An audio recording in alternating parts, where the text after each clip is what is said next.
Hello, everyone, and welcome back to Code Your English, where you improve your English while exploring powerful life lessons that can genuinely change the way you think. Today, we're diving into a topic that every one of us faces, no matter our age or background: how successful people make hard decisions. If you've ever felt stuck between two choices, overthought a decision until you felt exhausted, or worried about making the wrong move, then this episode is for you. By the end of today's lesson, you'll not only learn practical decision-making habits used by highly successful people, but you'll also strengthen your English with clear, natural, B2 level listening practice. So, picture this for a moment. It's midnight, and you're lying in bed, staring at the ceiling, replaying the same question over and over in your mind. Should I take the job? Should I stay in this relationship? Should I finally make the move I've been putting off for months? Your heart is racing, your thoughts are tangled, and no matter how many times you turn the question over, you can't seem to land on an answer. If this scene feels painfully familiar, you are not alone, and more importantly, you are exactly where you need to be right now. Because today, we are going to unpack something that touches every single one of us, no matter where we live, what language we speak, or what stage of life we're in. The strange, uncomfortable, and sometimes terrifying experience of making a difficult decision. Have you ever frozen completely, unable to choose between two paths, as though your mind had simply shut down? Have you ever lain awake at night, worried that you might pick the wrong one and regret it forever? Have you ever postponed a decision for weeks, even months, purely because fear had wrapped itself around your thoughts and refused to let go? If you nodded along to any of these, take a breath, because what you're about to discover might change the way you approach every difficult choice for the rest of your life. Here's something worth sitting with. Every human being on this planet, without exception, wrestles with hard decisions. The person you admire most, the entrepreneur whose success story you've read a dozen times, the leader whose confidence seems unshakable. They all stood exactly where you're standing now, paralyzed by uncertainty, unsure of which door to walk through. The truth, which might surprise you, is that successful people don't possess some magical ability to always know the right answer. Nobody does. What actually separates them from everyone else isn't the outcome of their choices. It's the process behind those choices. It's how they think in the moments before they decide. So, here's my promise to you for today's episode. By the time we reach the end of this conversation, you will have a genuine practical toolkit, a set of thinking habits used by people who consistently make wise, confident decisions, even when the situation is messy and uncertain.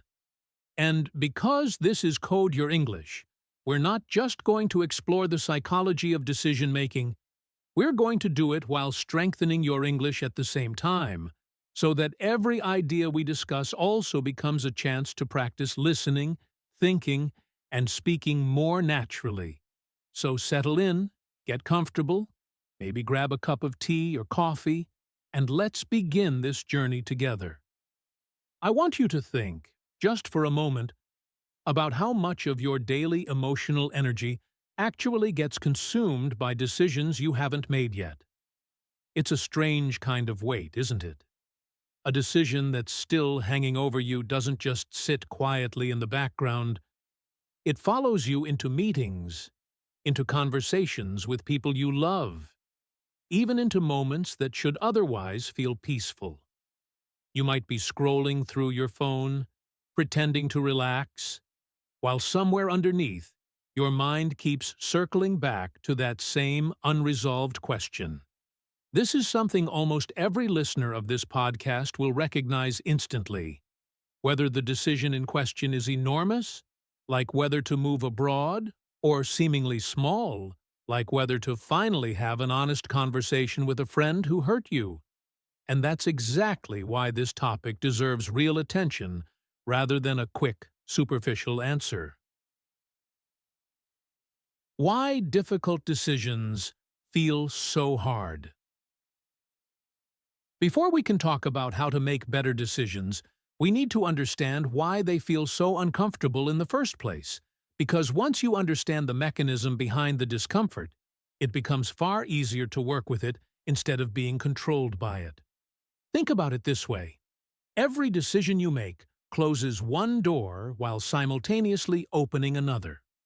If you choose to accept a job offer in a new city, you are, at the very same moment, choosing not to stay in your current comfortable routine. If you decide to end a relationship that no longer serves you, you are also giving up the familiarity, however painful, that came with it. This dual nature of decisions, gaining something while losing something else, is precisely what makes them so emotionally loaded. Our brains, quite naturally, resist this kind of loss, and that resistance often disguises itself as hesitation, anxiety, or even physical discomfort in your chest or stomach. There's another layer to this as well. We fear making mistakes because mistakes feel like proof that we weren't capable enough, that we didn't think it through properly. We fear losing opportunities, worried that if we choose one path, the other one will vanish forever, and we'll spend years wondering, what if? And, perhaps most powerfully of all, many of us fear what other people will think. Will my family approve? Will my friends judge me? Will I be seen as foolish if this doesn't work out? These worries, though completely human, can quietly hijack our thinking and keep us stuck in a loop of endless deliberation. On top of all this, there's a particular trap that catches so many of us: waiting for the perfect choice. We convince ourselves that if we just gather a little more information, wait a little longer, or think a little harder, the ideal risk-free option will eventually reveal itself. Here's the uncomfortable truth, though, and it's one worth writing down somewhere you'll see it often. Perfect decisions rarely exist. Nearly every meaningful choice in life comes wrapped in some degree of uncertainty. And if you insist on eliminating all risk before acting, you may find yourself waiting forever, watching life pass by while you remain frozen at the starting line. This is exactly why so many people stay stuck, not because they lack intelligence or ability, but because they've convinced themselves that stillness is safer than movement. Successful people, interestingly, don't operate this way. They've made peace with something the rest of us often resist. They accept uncertainty as a permanent feature of decision-making, rather than a problem to be solved before moving forward. There's a simple but profound idea worth holding on to here. You cannot control every result, but you can control how carefully you decide. Read that again, because it changes everything. Your job isn't to guarantee a perfect outcome. That's simply not within your power. Your job is to think clearly, weigh what matters, and then commit fully to your choice. Consider some of the situations where this tension shows up most vividly. Choosing between two job offers, each with its own risks and rewards.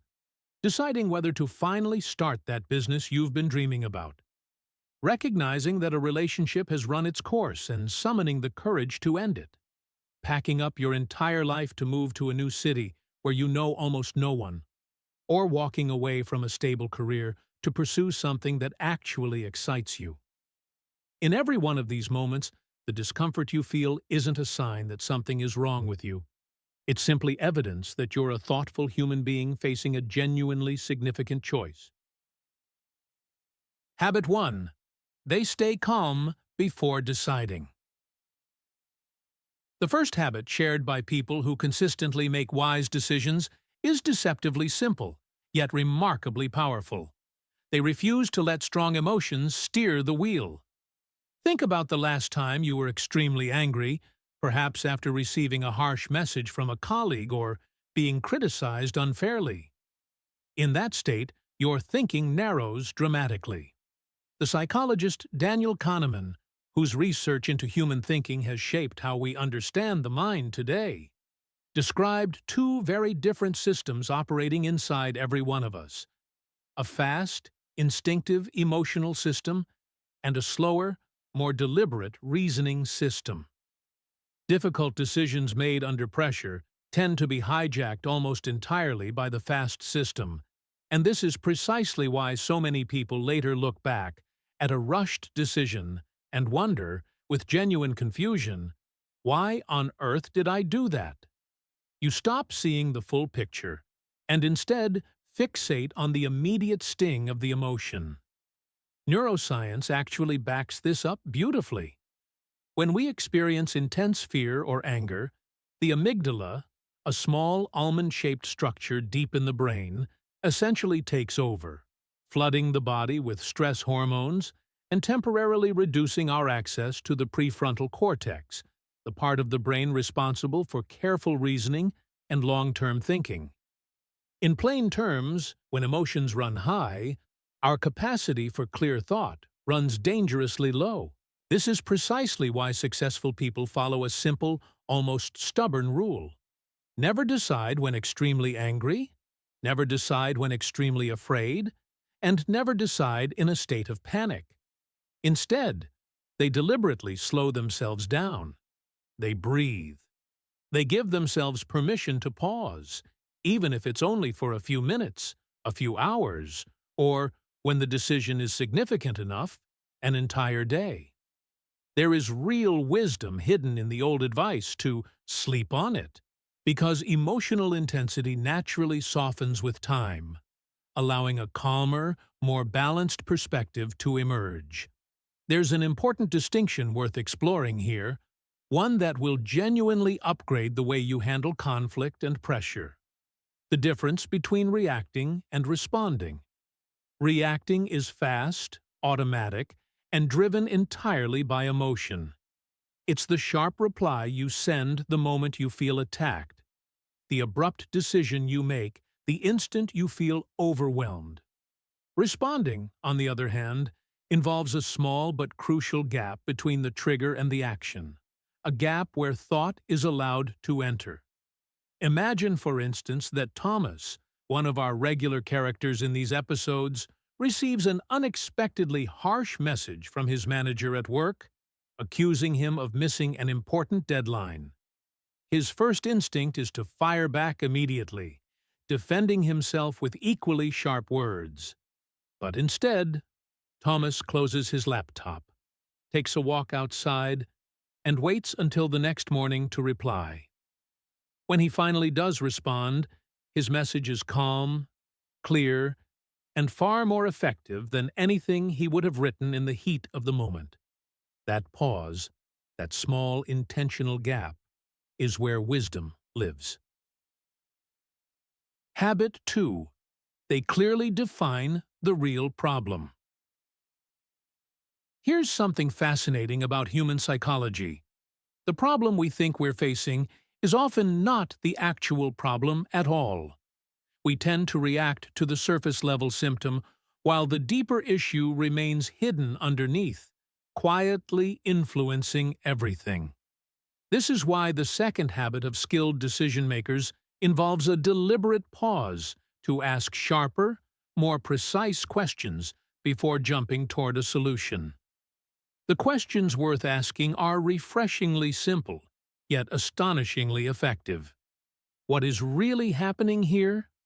Why does this particular situation feel so difficult? What am I actually trying to achieve?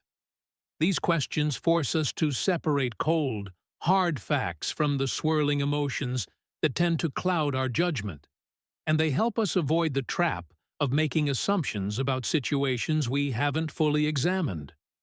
As the saying goes, better questions consistently lead to better answers, and this principle applies just as powerfully to decision-making as it does to problem-solving in any other area of life. Let's bring this to life with an example. Imagine that Elif, another familiar voice from our episodes, wakes up on a Monday morning feeling an overwhelming urge to quit her job. On the surface, it seems obvious. She's unhappy, so she should leave. But if Elif pauses and genuinely interrogates the situation, she might discover something entirely different. Perhaps the real issue isn't the job itself, but rather a single difficult project that consumed her entire previous week, or a disagreement with one particular colleague that left her feeling undervalued. If Elif quits impulsively, she might walk away from a role that, in 90% of ways, actually suits her well, simply because one especially rough week distorted her perception of the whole picture. By clearly defining the real problem, perhaps it's workload, perhaps it's a specific relationship, perhaps it's a lack of recognition, Elif can address the actual issue rather than making an irreversible decision based on a temporary emotional spike. Habit 3. They gather enough information, but not forever. Learning before deciding is undeniably wise. Asking thoughtful questions, reading relevant material, listening to people who've walked a similar path, and comparing your available options. These are all valuable steps that genuinely improve the quality of your decisions. However, there's a subtle trap lurking here, one that catches even highly intelligent, well-intentioned people. Endless research that never actually leads to a decision at all. Psychologists have a name for this phenomenon: analysis paralysis. And once you learn to recognize it, you'll start noticing it everywhere, both in your own life and in the lives of people around you. Analysis paralysis happens when the process of gathering information, which initially feels productive and responsible, quietly transforms into a sophisticated form of avoidance. You tell yourself you're being thorough, careful, and diligent, when in reality, you're simply delaying the discomfort of commitment. Too much thinking, ironically, becomes its own problem, layering a second obstacle on top of the original decision. This is where successful people demonstrate a particular kind of wisdom. They know how to recognize the point at which enough information has been gathered, and they trust themselves to stop there. Consider something as ordinary as buying a laptop. You could, in theory, spend 3 entire months reading every possible review, comparing every conceivable specification, and watching countless comparison videos. And by the time you finally decided, a newer model would probably have been released anyway. The same principle applies to choosing a university, selecting a course of study, or even picking a place to live. At some point, continuing to search for more information stops adding real value and starts functioning purely as a way to avoid the vulnerability of commitment. Recognizing that threshold, the moment when you have enough rather than everything, is a skill in itself, and it's one worth deliberately practicing. Habit 4. They think about the long-term future. One of the clearest patterns among people who make consistently good decisions is their instinct to zoom out and consider the long-term picture, rather than getting trapped by what feels comfortable in the present moment. Easy choices, it turns out, are not always good choices, and good choices are not always the easy ones. This tension between immediate comfort and future benefit sits at the very heart of nearly every meaningful decision you'll ever face. A genuinely useful habit to build is asking yourself a simple sequence of questions whenever you're facing a fork in the road. Will this matter next week? Will it still matter next year? And, perhaps most powerfully, will it matter 5 years from now? This kind of future-oriented thinking pulls you out of the narrow tunnel of short-term emotion and places your decision within a much wider, more meaningful context. This connects directly to a concept psychologists call delayed gratification. Essentially, the willingness to accept a smaller reward now in exchange for a significantly larger one later. Imagine two students learning English. One of them practices for only 10 minutes occasionally, whenever the mood strikes, prioritizing short-term comfort over consistent effort. The other, disciplined and future-focused, commits to practicing steadily every single day, even on days when motivation is low. A year later, the difference between these two approaches becomes undeniable, and it's entirely a result of choosing long-term growth over short-term ease. The same logic extends effortlessly into other areas of life: saving money instead of spending impulsively, exercising consistently instead of skipping workouts whenever it's inconvenient, or investing time in a difficult skill instead of giving up the moment it becomes uncomfortable. Small sacrifices made today, almost without exception, create disproportionately larger rewards later on. Habit 5. They accept that every choice has a cost. Here's a concept that, once genuinely understood, quietly reshapes the way you approach decisions for the rest of your life. Every single yes you say is, at the very same moment, a no to something else. This idea, known in economics and psychology as opportunity cost, simply means that choosing one option automatically means giving up the alternatives you didn't choose. You cannot have every opportunity simultaneously. That's simply not how life or time or energy works. Successful people, rather than resisting this reality or complaining about it, accept it with a kind of calm maturity. They understand that meaningful success almost always requires some form of sacrifice, and instead of resenting that trade-off, they make peace with it and move forward anyway. When you spend money now on something you want immediately, you are simultaneously choosing not to save that money for a future goal. When you choose to watch television for 3 hours instead of studying, you are choosing entertainment over growth, at least for that particular evening. When you decide to sleep late instead of waking early to work on something meaningful to you, you are trading potential progress for comfort. None of these trade-offs are inherently wrong. Sometimes rest and entertainment are exactly what you need. But the key is making these choices consciously, with full awareness of what you're gaining and what you're giving up, rather than drifting through them without any real intention at all. Habit 6. They listen to advice, but think for themselves. There's a delicate balance that skilled decision-makers seem to navigate almost instinctively. They remain genuinely open to advice, while never allowing that advice to completely override their own judgment. They ask experienced people for input. They learn from mentors who've already walked similar paths. They listen carefully, with real attention, rather than simply waiting for their turn to speak. And yet, crucially, they don't hand over the steering wheel of their own life to anyone else, no matter how well-intentioned that person might be. Here's why this balance matters so much. Every single person offering you advice is filtering that advice through their own unique experiences, fears, values, and circumstances, none of which are identical to yours. Your parents might advise a particular career path based on what felt secure and respectable during their own generation, without fully accounting for how dramatically the world has shifted since then.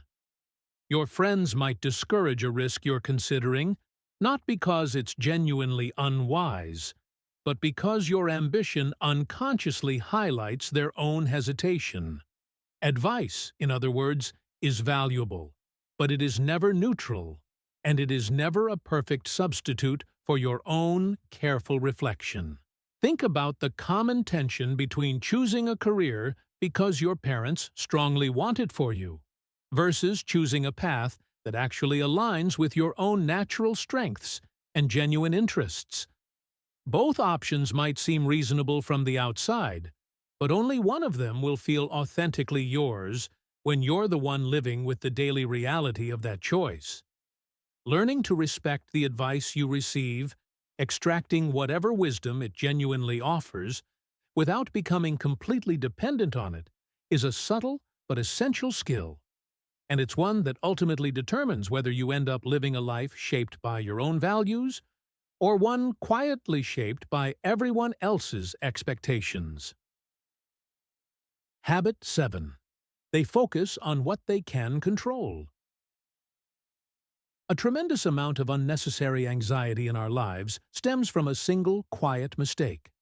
Spending our limited mental energy worrying about things that lie completely outside our control. Think about how much time gets consumed by worrying about the weather, the unpredictable economy, other people's opinions of us, or unexpected events that we genuinely cannot foresee. None of this worry changes the outcome in the slightest. It simply drains us, leaving less energy available for the things that actually matter. Successful people, by contrast, direct their focus almost exclusively toward what psychologists sometimes call the circle of control. Inside that circle sit things like preparation, effort, learning, and attitude, elements that are genuinely within your power to shape and improve. Outside that circle sit outcomes, other people's reactions, and the countless unpredictable variables that make up daily life. When you consciously redirect your attention from the outer circle to the inner one, something remarkable happens. Your anxiety begins to soften, and your thinking becomes noticeably clearer, simply because you're no longer wasting energy on battles you were never going to win in the first place. Habit 8. They are willing to make imperfect decisions. Perfectionism, though it often disguises itself as high standards or careful diligence, is frequently just another form of fear wearing a more socially acceptable mask. And here's an idea worth sitting with for a moment. Waiting forever, hoping that a flawless option will eventually appear, is itself a decision. Just an unconscious, passive one that quietly determines your life by default rather than by choice. Sometimes, action genuinely teaches us more than endless thinking ever could. You can theorize about starting a YouTube channel for years, imagining every possible obstacle. Or you can simply begin, learn from your very first mistakes, and adjust as you go. Mistakes, viewed through this lens, stop being evidence of failure and instead become valuable lessons, data points that guide your next wiser attempt. Successful people don't wait for perfect conditions before improving. They improve after they've already started, adjusting their course as new information naturally emerges along the way. Progress, in other words, consistently matters more than perfection. Speaking English despite making grammatical mistakes, beginning a new skill despite feeling like a complete beginner. Launching a project despite countless unknowns. These are all quiet acts of courage, and they are, in fact, exactly how meaningful growth actually happens. Think back to Thomas for a moment. For nearly 2 years, he'd been quietly dreaming about switching careers into graphic design.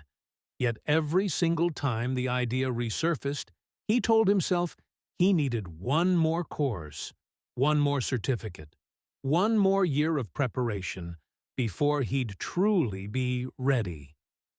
What Thomas didn't fully realize was that this endless preparation had quietly become a comfortable hiding place, a way to feel productive, while actually avoiding the vulnerability of trying and possibly failing in public.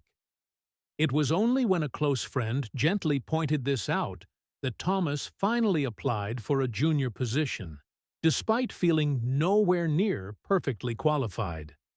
He didn't get that first job, but the interview taught him more about the industry in one afternoon than an entire year of solitary studying ever had.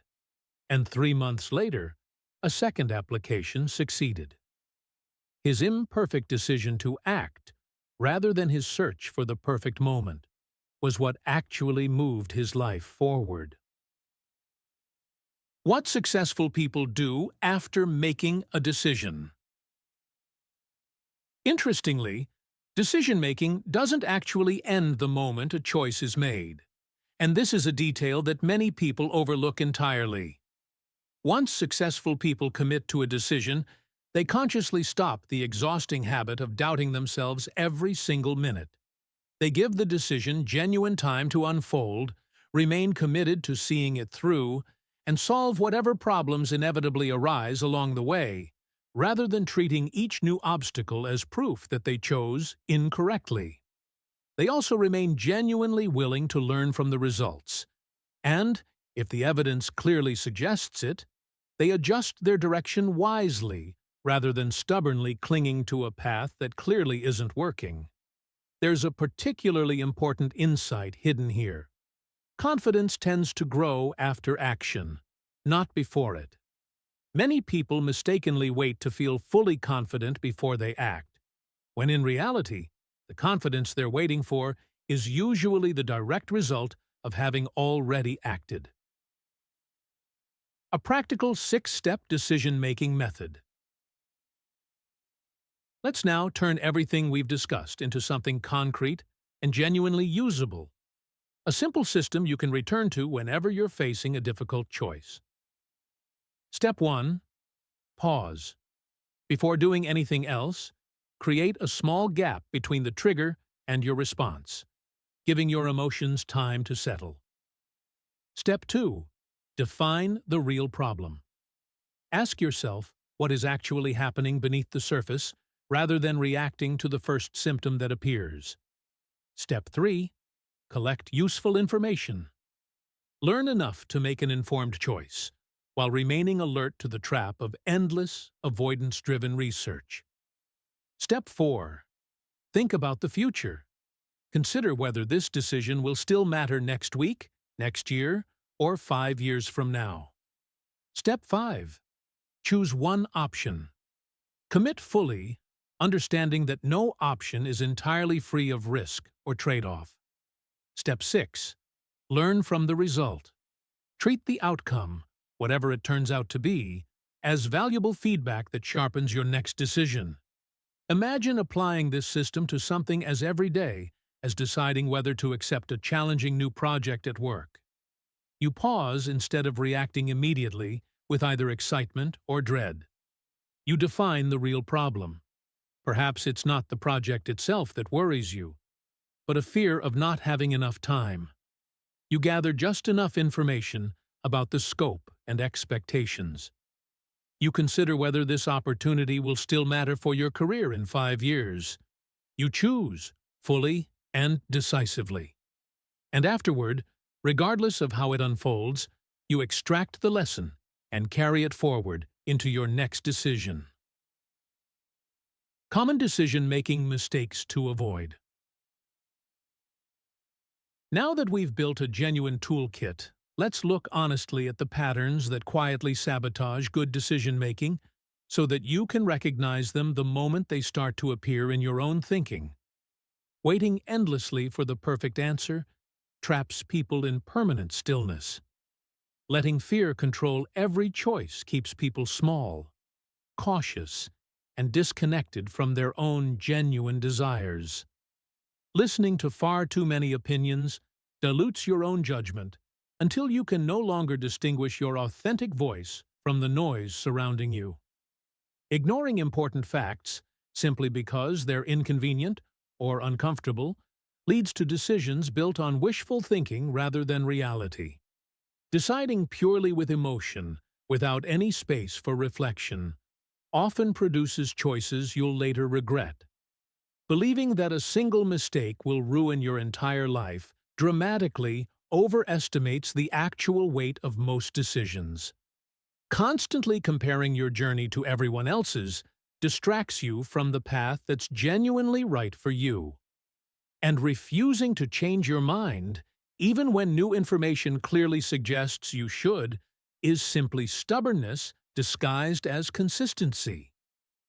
Recognizing each of these patterns is the first essential step toward gently correcting them. Everyday situations where you can practice better decisions. The beautiful thing about everything we've covered today is that you don't need to wait for a massive, life-altering moment to begin practicing.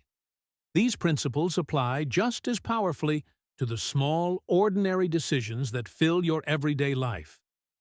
How you approach learning English, how you spend and save your money, who you choose to spend your time and energy with, how consistently you build healthy habits, how wisely you manage your time, how mindfully you use social media, and how thoughtfully you navigate decisions related to your career, your family, and your own personal growth.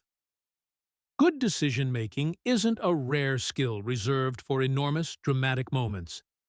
It's a habit quietly built through dozens of small, everyday choices, repeated consistently over time.